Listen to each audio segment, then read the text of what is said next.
భద్రాద్రి కొత్తగూడెంలో అక్రమ వెంచర్లు వేస్తూ చెరువులను కూడా మింగుతున్నారని, సింగభూపాలెం చెరువుకి అనుసంధానంగా ఉన్న 100 సంవత్సరాల చరిత్ర కలిగిన గొలుసుల మల్లయ్య చెరువును కొంతమంది అక్రమార్కులు రాత్రికి రాత్రి చెరువు కట్టను తొలగించి అక్రమ వెంచర్లు వేశారని గతంలో కలెక్టర్ అనుదీప్కి ఈ విషయంపై ఫిర్యాదు చేశామని బాధితులు అన్నారు.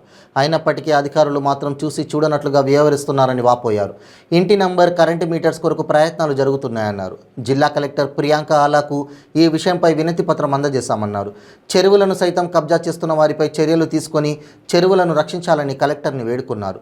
ఈ కార్యక్రమంలో జిల్లా అధ్యక్షులు నవతన్, వైస్ ప్రెసిడెంట్ భూపతి, అశోక్, మద్దెల సుధీర్, భాస్కర్, రమేష్, జున్ను తదితరులు పాల్గొన్నారు.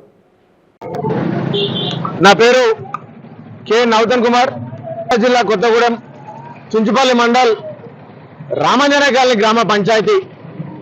ఈరోజు కొంతమంది భూ కబ్జాదారులు, భూ బకాసురులు ఎవరైతే ఉన్నారో వాళ్ళు భూమి మొత్తం సుమారు 2 ఎకరాల చెరువుని, గొలుసుల మల్లయ్య చెరువు 2 ఎకరాల చెరువుని కబ్జా చేసి వాటిని ప్లాట్లు చేసి అమ్ముతున్నారు. వీరికి అధికారులు ఎవరు వాళ్ళకి సపోర్ట్ ఉన్నారో అధికారులందరూ బయటకు రావాలి. వాళ్ళు మీరు వచ్చిన అధికారులే మమ్మల్ని ఏం చేయలేకపోతున్నారు, మీరేం చేస్తారని అడిగే పరిస్థితి. నేను రామాయణ కాలనీ గ్రామ పంచాయతీ వార్డు మెంబర్ని.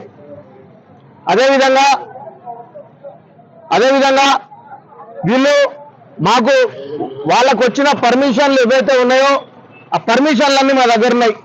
గతంలో 100 రోజుల పనులు కూడా అందులో జరిగినాయి.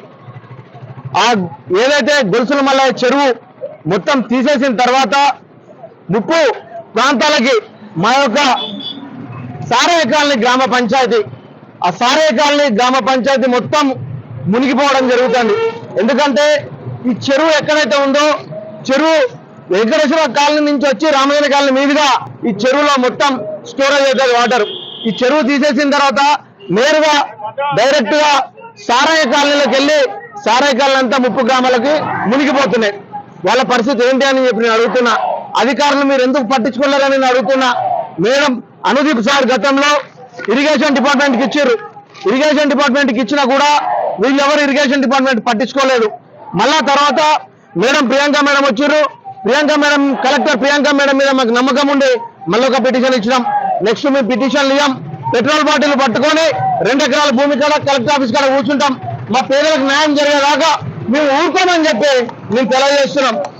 మీరు దక్షిణమే కేసీఆర్ గారు కానీ, కేటీఆర్ గారు కానీ, అదేవిధంగా ఎర్రబెల్లి డాకర్ గారు కానీ, గ్రామ పంచాయతీ ఆయన మినిస్టర్ కాబట్టి వీళ్ళకి ఎమ్మటే సిఫారసు పంపించి అది ఒక కబ్జాకి గురైన భూమి ఏదైతే ఉందో పేదలకు సాయం చేయాలా, లేదంటే చెరువు కట్ట మళ్ళా పోయాలని చెప్పి మా యొక్క గ్రామ పంచాయతీ రామాయణ కాలనీ నుంచి మేము డిమాండ్ చేస్తున్నాం.